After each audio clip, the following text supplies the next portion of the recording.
Tales of a Canarsie Boy, Episode 29, Love, or Something Like It, Part 1. I'm a romantic.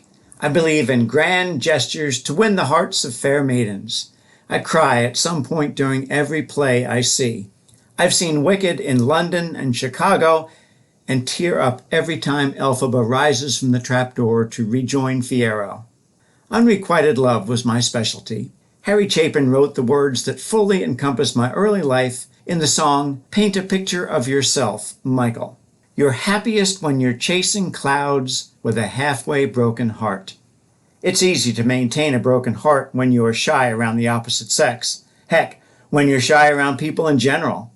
I could never speak comfortably with the girls in my classes at PS 114. I was never one to pass little "I like you, do you like me" notes to the cute Italian girl just one seat over. As I got older, I wrote those notes, more sophisticated versions, for my guy friends to pass to their girls. Love poems and the occasional love song flew from my Bic on command, but always for someone else, not me. There was one girl I never had trouble talking to. Judy Phillips, who lived directly across the street from me in an upstairs apartment. Judy could run like the wind, which I admired. She was smart in every subject and skipped a grade in school, making her only 1 year older than I, but 2 grades ahead. And she looked a lot like Mary Tyler Moore, which made her totally unattainable. But she was my friend. Next to Kurt, my best friend. Judy was a hereditary member of the 93rd Street Gang, owing to her brother having been a member a few years earlier. All the guys had crushes on her. Eventually, sometime in high school, she became Billy Walker's girl. High school romances usually don't last. Friendships do. I really don't know how I got to be close friends with the cutest girl in the neighborhood, but I'll hazard some guesses. First was the fact that Judy, Kurt, and I lived less than 300 feet from one another. Other gang members lived farther away, some more than 2 blocks. That's a continent by Brooklyn standards. Second, we all went to Grace Church. While it is true that Judy's best friend, her BFF in this century, was Susan, who lived right next door, Susan was Catholic. Sometimes you just couldn't hang out with them. Maybe they were fasting or something. Besides, telephones were for calling best friends. Kitchen tables, living room floors, and back steps were for hanging out with the guys. Judy, Kurt, and I were the guys. I have to admit, I liked best the days when Kurt didn't show up on the stoop and it was just Judy and me. I wasn't nervous around her like I was with other girls. I felt free to talk about the things that really mattered to me because they seemed to matter to her too. Like my stuffed animal collection. They were real to me, and Judy didn't make fun of me for it, unlike the other gang members. I did admire Judy, though, long after the crush wore off. She was a reader, and so was I. I remember one day when I was over at her house, and she was so excited about a story she had just read about Harry Houdini. It was in some kind of kids' anthology. She let me borrow the book that night. I'd never borrowed a book before except from the Canarsie branch of the Brooklyn Public Library, so Judy was the first non-librarian to lend me a book. For that, I will always love her. But the crush ended long ago. I almost had a date with Judy once. Not a romantic date. This was in college, and any thoughts of romance with Judy were long gone. We just thought it might be fun since, at the time, we were living only 60 miles apart. She in Philadelphia, and I in Lancaster.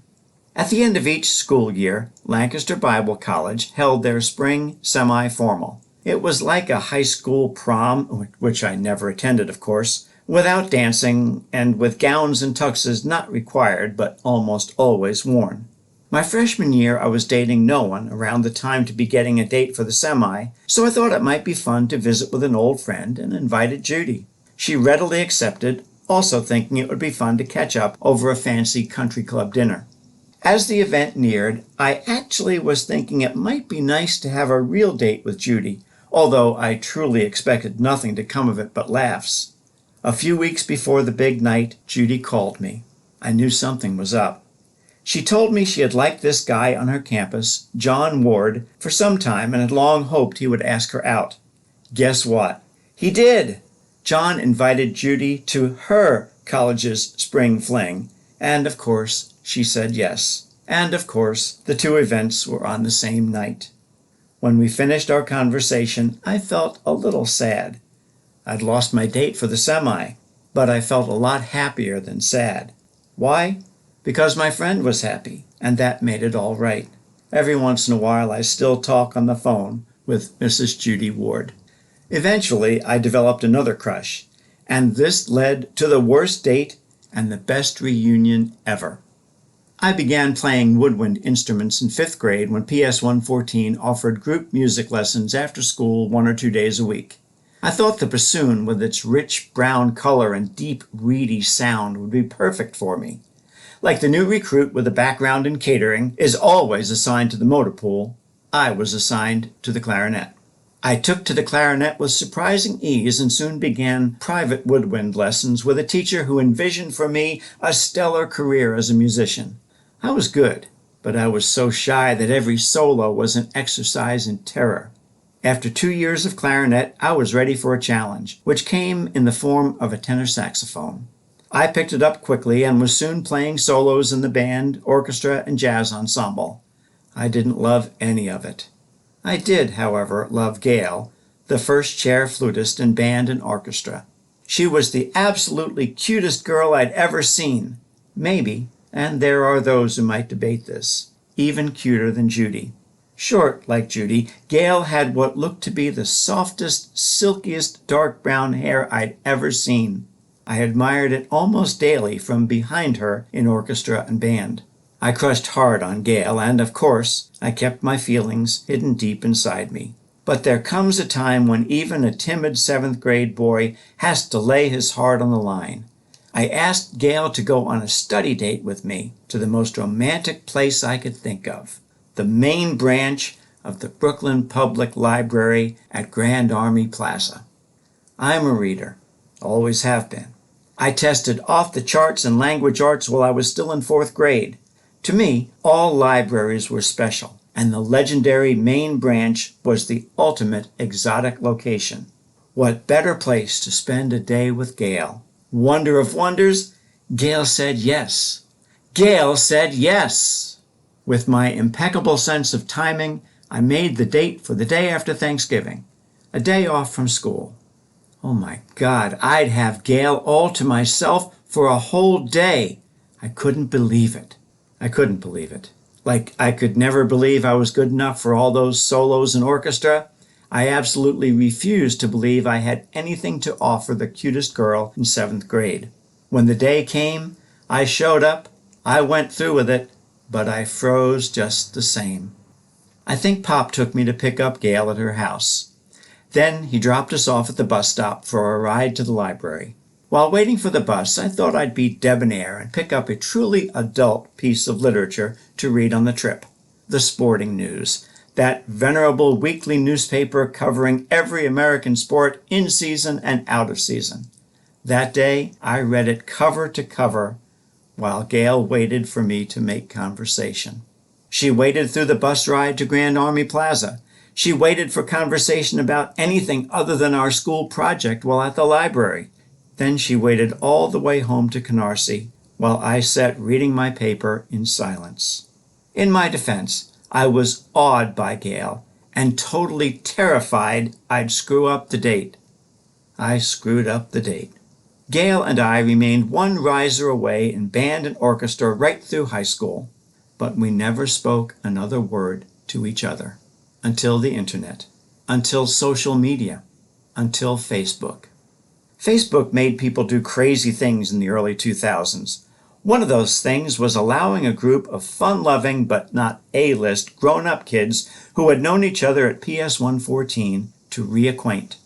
I started talking with a couple of them about an upcoming trip to New York to speak at a conference and visit my brother. Maybe a few of us could get together. Next thing you know, I got a friend request from Gail.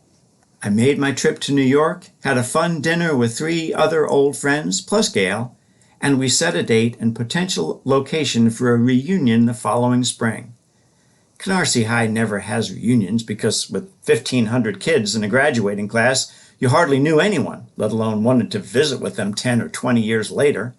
Undaunted, our little group of event planners booked a restaurant for a champagne brunch. We invited everyone we knew and thought might like to be there. During the intervening months, Gail and I chatted a few times via Facebook Messenger.